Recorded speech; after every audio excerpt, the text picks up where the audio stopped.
Hi, this is Becky at Westwood Hills Nature Center. Welcome to another Westwood Wednesday. Today we are going to meet Westwood's Bullsnake. Here we are in our new animal care room at the new interpretive center. You can see a few of the different animal enclosures. We'll be in now on the Bullsnake exhibit. As we get closer, there you get a glimpse of him curled up underneath the little piece of wood that he has in his enclosure as his hiding spot. Bull snakes are also commonly called pine snakes or gopher snakes, but the name bull snake comes from a super loud hissing sound that bull snakes can make when they're startled, and that sound resembles the snorting sound that a bull makes. Due to their size and color pattern, bull snakes are sometimes mistaken for rattlesnakes. They will add to this effect by vibrating their tail, which given the right conditions can sound a lot like a rattle. Bull snakes, however, unlike rattlesnakes, are non-venomous. They are constrictors, squeezing their prey before eating them. Bull snakes eat mainly mice and voles and pocket gophers, but they'll also eat birds, lizards, and even smaller snakes. Bull snakes are the largest snake in Minnesota. They can get over 6 feet long, and the record is 8 feet long. Definitely a big snake.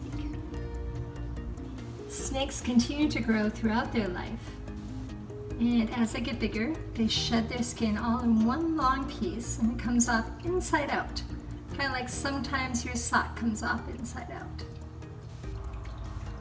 Bull snakes are typically active during the day, although in the heat of summer you'll have better luck finding them out at night.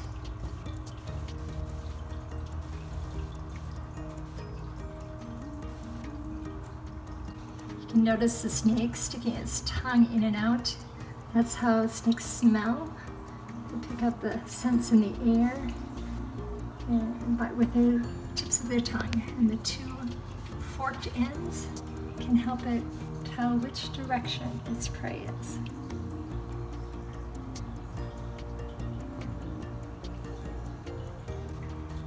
In Minnesota, snakes will hibernate nearly 6 months out of the year.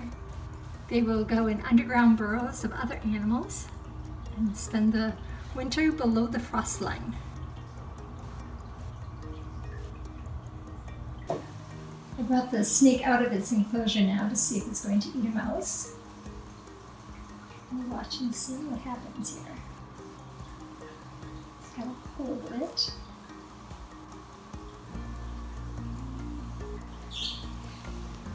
I'll work his jaws around it.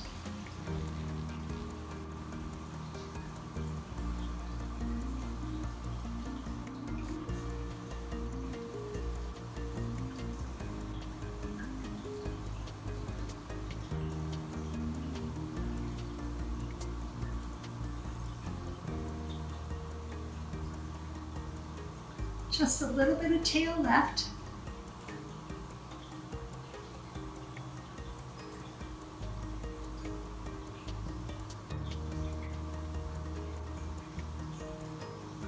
You can notice the snake swallows it whole, and then you can see a little bit of the lump in his body just behind its head now where that little mouse is traveling down into the stomach.